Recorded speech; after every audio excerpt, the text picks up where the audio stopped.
From KGW, this is The Good Stuff.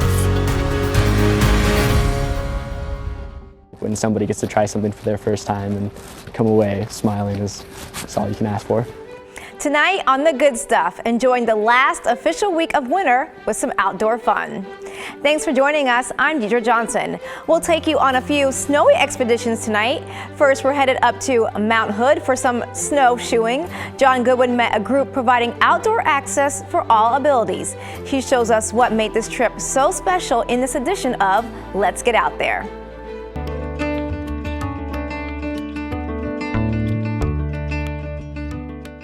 All right, come on down. Trying something new starts with a first step. A lot of very excited participants, yeah, it's fun to see.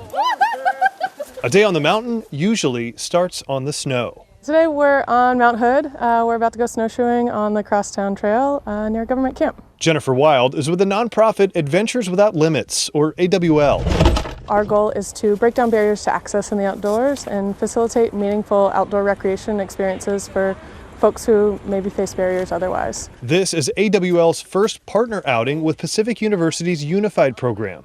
The day starts with a welcome circle and safety talk. All right, well, we can get started. Unified is a Special Olympics program, and it partners students with disabilities with students without disabilities. And we're going snowshoeing today. Next month, we're going to go climbing together. And then after that, we're planning a kayak outing. Wait, Paul, look at me. Can you see out of your glasses right now? Yeah. I'm seeing a whole lot of fog and a whole lot of beanie covered. Most of these folks have never snowshoed. Sean Ludford is an AWL guide and a Pacific student. He got involved with Unified back in high school. People like Paul are what make this group so special. Paul, show your favorite dance move.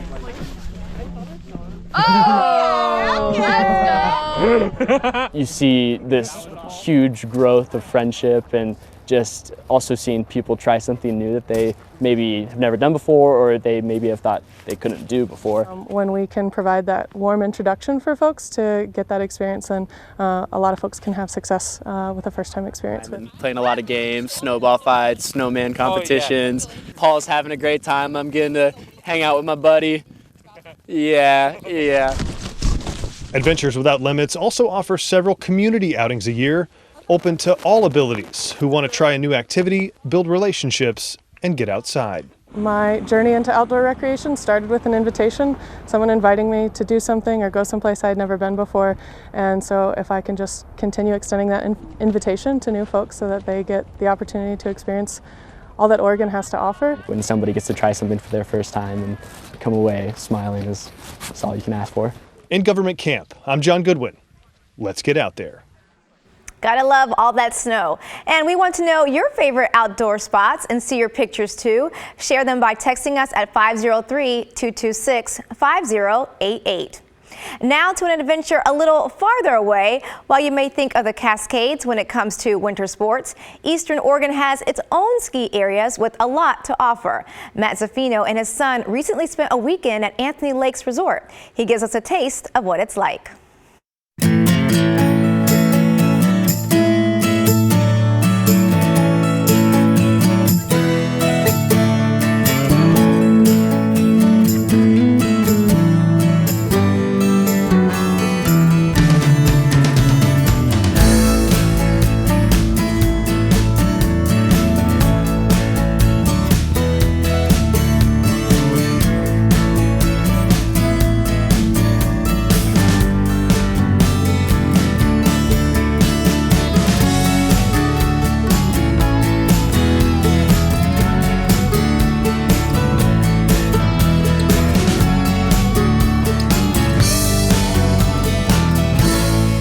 So everybody's in search.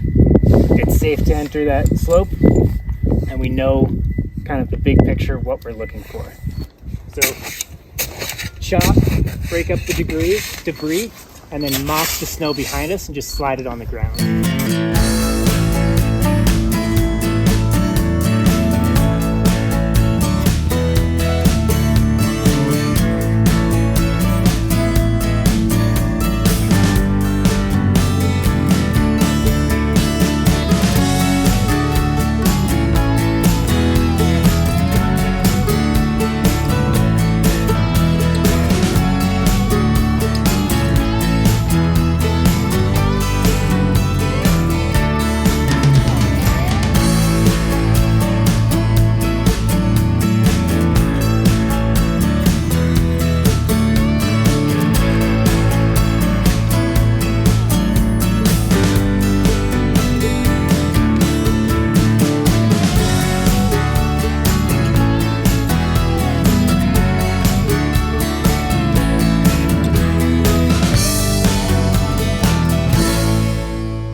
It looks like they had an absolute blast. Well, it'll soon be time to switch to some spring outdoor activities. And you can now snag your hiking permits for Dog Mountain. The trail is one of the most popular destinations to see wildflowers in the region. Hikers are required to have permits for cars on Saturdays and Sundays from April 27th to June 16th. If you can't get one today, more permits will be released later. The permits are just $2, but they do not include parking. That's a separate fee. Go to recreation.gov to get one. And here's another gorgeous spot to visit in the spring. Portland's Japanese Garden is getting ready to open a new exhibit. It celebrates the 65th anniversary of the relationship between Portland and Sapporo, Japan. The exhibit is called Vision of Place. It features pictures of Sapporo from a group of photographers known as the North Finder. This is the first time the group has done an exhibit anywhere in the U.S. The exhibit opens this Saturday and will be on display through June 10th. Well, Portland Community College is making it easier for students to further their education. Soon, some students will only have to graduate from high school to get into the college. It's an initiative with the Beaverton School District. Thomas Schultz has more. We're going to have more kids with more options. Come next year, a change for Beaverton High School seniors who won't even have to apply to attend Portland Community College. Instead, all they'll have to do is graduate high school and can be directly admitted to PCC. This just takes away a barrier, so they're automatic. Andrew Curl, the principal of Beaverton High School, says eliminating a college application will make students more likely to continue their education. PCC administrators say some students may not believe college is for them, though through this program, that mindset could change, leading students to receive an associate degree or continue their education even further at a four-year university. If you go to Beaverton High School, this is going to be an automatic option for you. And just that alone, I think will put it in kids' minds that I automatically have something that I can go into as soon as I leave this school. For now, it's a pilot program, though eventually students across the district could have the same option.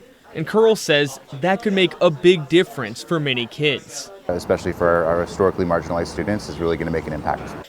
A game changer for lower income students too, breaking down barriers and making college more equitable.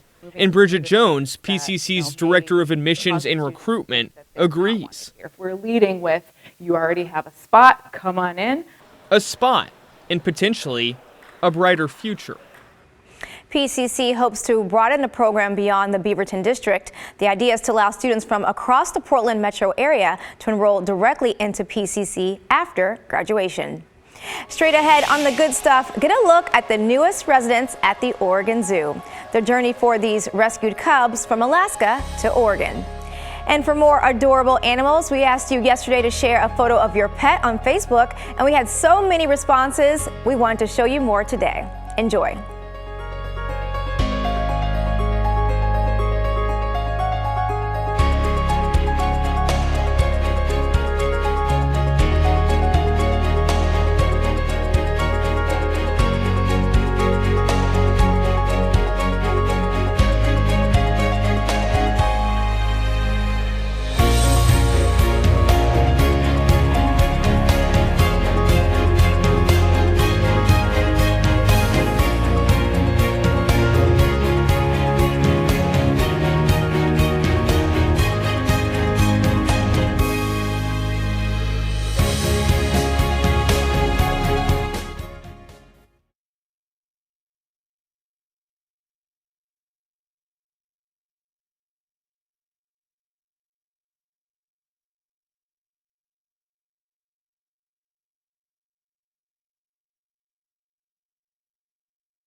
Check out this video from the Oregon Zoo to make you smile. These two orphaned bear cubs have been spending more time playing outdoors. They're named Timber and Thorn, of course, after Portland's soccer teams. The bears were found wandering separately in Alaska. They were considered too young to survive on their own and were rescued by wildlife officials before making their way to Portland in December. Up until recently, the cubs had spent most of their time indoors, but zookeepers say they've been venturing out to play every day. If you head to the zoo, look for the cubs in the Black Bear Ridge habitat. In today's Healthier Together segment, we're focused on helping you navigate healthcare.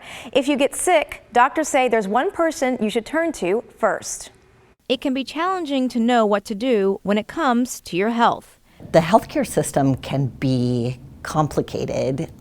There's lots of points of entry, lots of places to go for care. Especially when you're not feeling well and just want to get better. Dr. Tracy Mude, Executive Medical Director for Regents Blue Cross Blue Shield of Oregon, says it should all start with primary care. Primary care is really the foundation of the whole system. Primary care should be the usual source of care for most people. But why is primary care so important? The power is that they get to know you over time.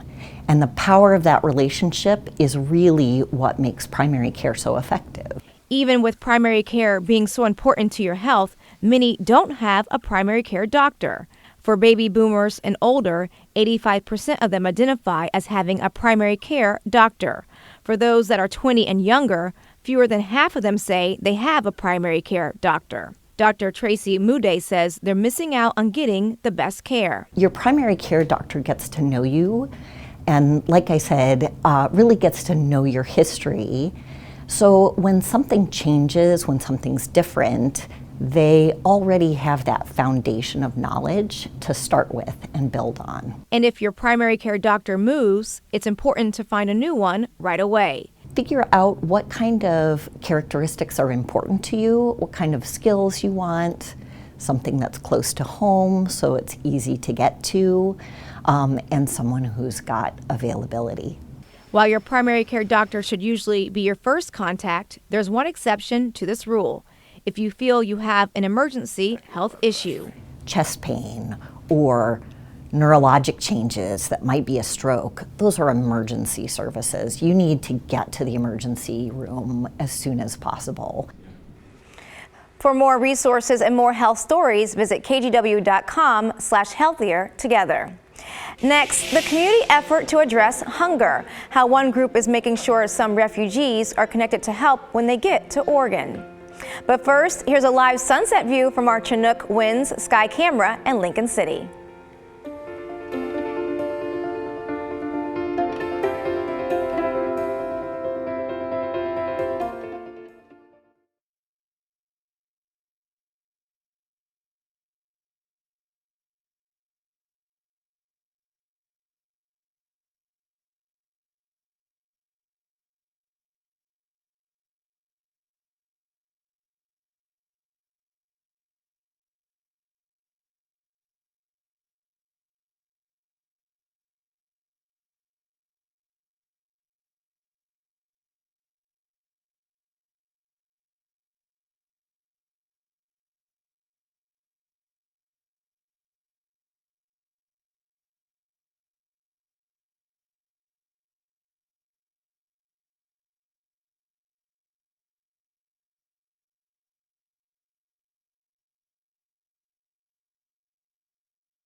We still need your help with the KGW Great Food Drive. Our goal this year is to collect enough donations to provide more than 1 million meals for local people and families in need. One way to help, give online at kgw.com/food drive. Plus, if you're at Safeway, you can give right when you check out. We've definitely tried to make it easy for our customers, so when they're doing their grocery shopping on Sunday, they can just make a donation right at the pin pad. Any amount helps, and even your spare change in the coin canisters goes so far. We're also celebrating our 21st year working with the Oregon Food Bank and taking a look at their impact on local families. Tonight, Ashley Graham shows us how fighting hunger is a community mission. Comfort food. It's often a reminder of home. It's familiar with people, familiar from their childhood. They come into a new country, they need to have something like a safety place. And for these Ukrainian refugees, it's a lifeline. Instead of just staying home alone, they're coming in and socializing. Olga Cherivatenko understands what it's like trying to find community in a new country. I came here 20 years ago as an immigrant to the United States.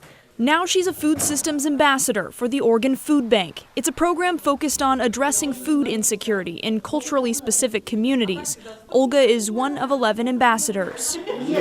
Top of the menu today is borscht, a Ukrainian soup made with beets and cabbage. Ingredients are not fancy, but food is coming out. Healthy, affordable, easy to cook, and super yummy. Many of these refugees are low income, relying on any available resources as they start a new life. So they're learning how to survive, how to use whatever they have, and we're so thankful for Oregon Food Bank. Aside from programs like this one, some ambassadors also provide culturally specific food by distributing boxes across the metro area. These programs reach an average of 500 people each month. Back in the kitchen, as Oksana dishes up, everyone gathers around the table. Oh, it's always happy. The moment they've all been waiting for. Ashley Grams, KGW News. And all this week for the food drive, local Toyota dealers will match the first $10,000 donated. Thanks to all our sponsors, including Rivermark Credit Union, Pacific Office Automation, and Safeway for making this year's drive a success. Still to come, planning for the weekend, from Irish festivals to cherry blossoms. A look at some of the fun events you might want to check out.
It's shaping up to be a beautiful weekend, and there are several celebrations to get you in the mood for spring, starting with St. Patrick's Day festivities around Portland.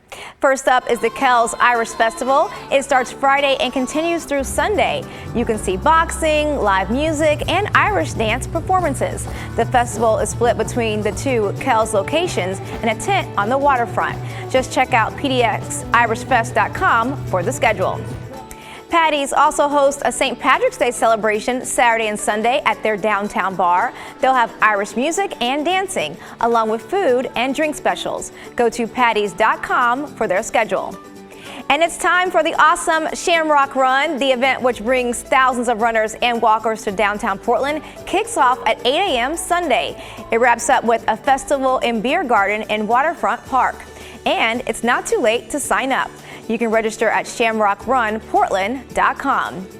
Or you might want to head to the Oregon Capitol for Cherry Blossom Day. It's this Saturday from 11 to 3 p.m. in Salem. You can get a look at the cherry blossom trees blooming on the Capitol Mall. There will also be some family-friendly activities, including dance performances and a martial arts demonstration.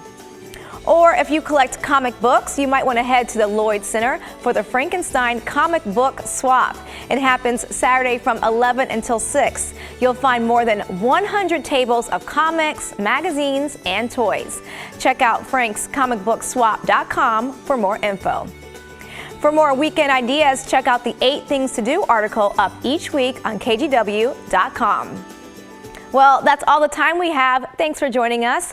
A reminder, you can share your photos and stories of the good stuff happening in your community by texting 503-226-5088 or email us at thegoodstuff@kgw.com. We leave you with a few more of your pet photos. Have a good one.